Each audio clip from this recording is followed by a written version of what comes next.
Chapter 2. The three remained completely quiet. Ed squeezed both of his friends and back into the corner of the room. "This is all your fault, Sockhead," Eddy whispered to Ed. Ed felt his face heat up. "My fault? Funny, isn't it? How it's always my fault when yet another of your amazing scams go awry." "Yeah, well, I didn't see you try to stop me," Eddy said, completely unaware of Ed's constant warnings. "You should have known it would go bad." "And boy, did it go bad," Ed chimed in. Their talking ceased upon hearing a creak in the hallway.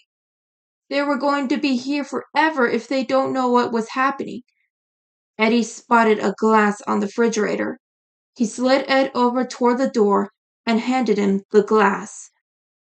He pressed it against the door and heard shuffling around in the hallway. Rolf was muttering to himself while Kevin told everyone to be quiet. The only thing Eddy could hear was his own heart pounding, not only from being in his brother's room, but what the kids may do to them if they were found. Ed started to look calmer when Kevin said that they're not here. Just when they were about to get away, both of them heard a crunching noise. Ed found a piece of buttered toast and was unaware of the noise it made. The glass slipped out from Ed's hands and landed in a puddle of sweat. In a matter of seconds, the door began rattling around as the kids finally found their victims. "We're not one for this world!" Ed screamed after realizing it was his piece of toast that caused them to get caught. Ed ran to the windows and opened them. Eddy ran in front of him, only to claw at the cement bricks.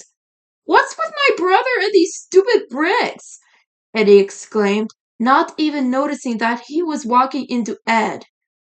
They tripped over the rug, which revealed a ventilation shaft. They were running out of time as Ed noticed the door coming loose from its hinges by the second.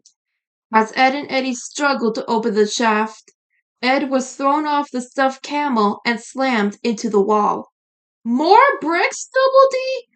Eddy yelled when he tried to escape through the vent. His brother really made it hard for someone to escape his room. "Oh, this way, guys!" Ed yelled, grabbing the two of them. He put them face to face with a red alarm box. "In case of movie break glass?" Ed read. "Bingo!" Eddy smiled, smashing the glass in seconds. "My bro is always prepared." What he pulled out was a lone peanut. His brother always did this. He made every plan have a flaw in it because he thought it was funny. His misery was his happiness. A fist smashed a hole through the door and poked in the tattered face of Kevin. "End of the line, dorks!" Eddy threw the peanut, to which it landed in Ed's mouth. "It was just a scam! Double D! How could it go so wrong?" Eddy yelled, so terrified that he actually latched around Ed in full fear. "Eddy, the laws of Carpet Alley can't be a real mean—" Ed got their attention when he bit down and broke the shell. "It was a key. It must be for my brother's car," Eddy said, opening the passenger's side door. "Eddy, we're too young to drive!" Ed soon ignored his own warning when the piece of the door planted on the ground. All three of them got in the car. Eddy was able to get the key through the ignition, but when he turned it, nothing happened. The car was working when he set it in this spot, but that was 8 years ago. Rolf smashed his head through the door, breaking the chains along with the impact. "Rolf's vengeance will be slow and painful, like Papa's charcoal engine and boys!" The cul-de-sac kids smashed through the door. Ed found it a relief that none of them were dead, but they all look horrendous. As Ed and Eddy cringed in fear, Ed had an idea and immediately took into action. He smashed his feet through the floor of the car, like one of the Flintstone cartoons. Just when Kevin grabbed the mirror, Ed ran from the room and smashed through the wall of Eddie's house. Kevin, Rolf, and Johnny fell to the grass and took a moment to collect themselves. They were already injured enough from the scam. They're getting away, guys! Naz yelled, seeing the Eds begin to destroy the cul-de-sac as they tried to escape. Rolf let out an ear-piercing whistle, which Wilfred immediately came to. There's no escaping the son of the shepherd! Sarah and Jimmy peeked behind the house. They watched the Eds run past in the car. What happened to the kids? Rolf had the side of his body bitten off, and Naz. Was she naked under that box?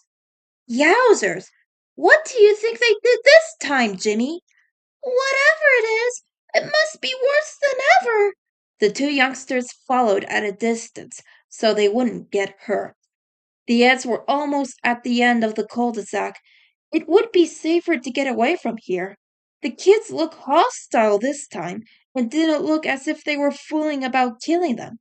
I think I'm going to be sick, Ed yelled, gripping his seat. Not in my brother's car, you're not, Eddy yelled.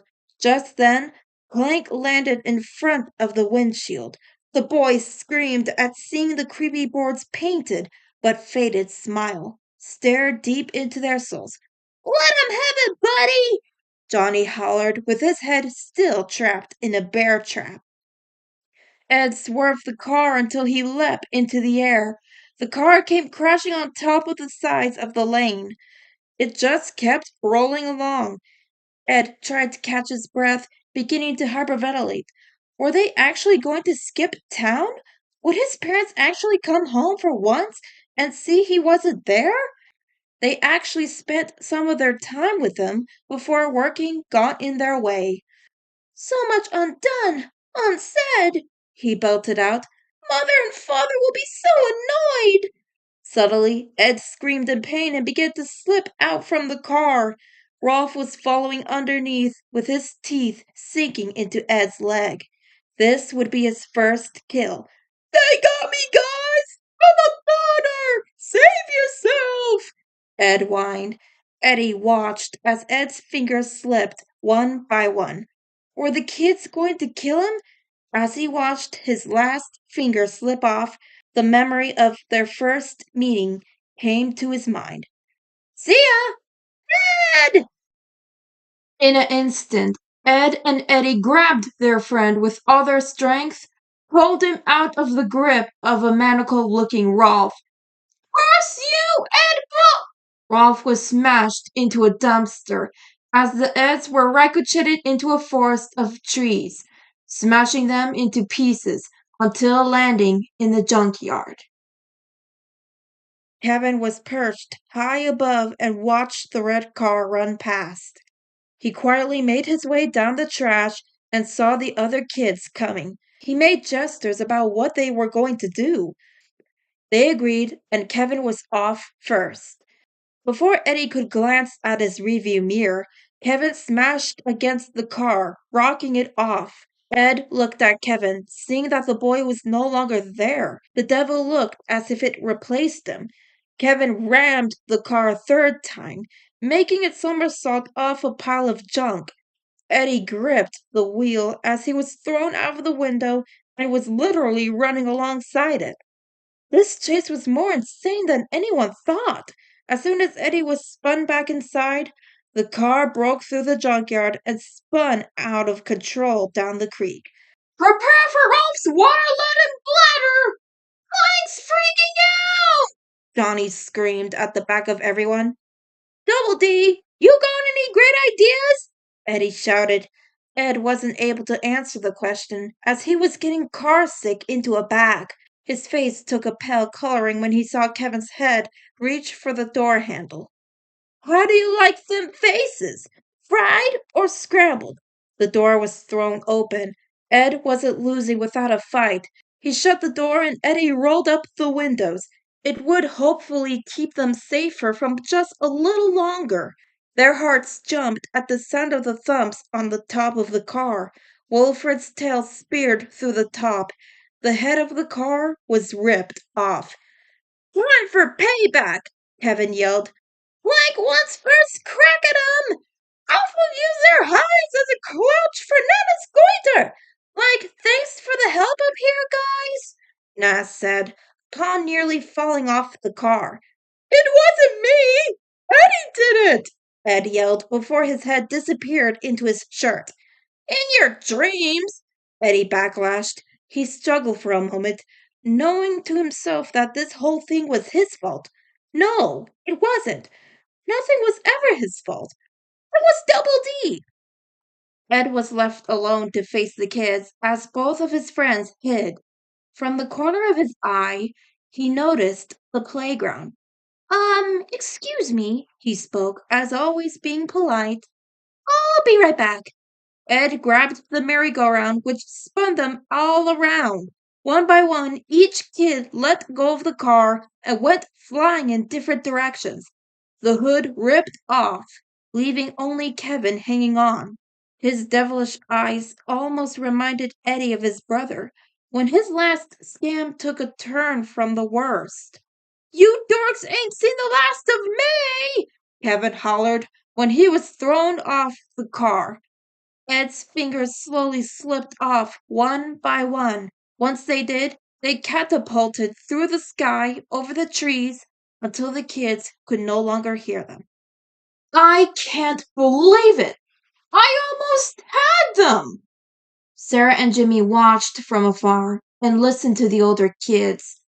Johnny slowly slipped away as Rolf ranted off, and Naz followed Kevin. The children were alone as they left to hunt down the Eds. Holy gosh, Sarah!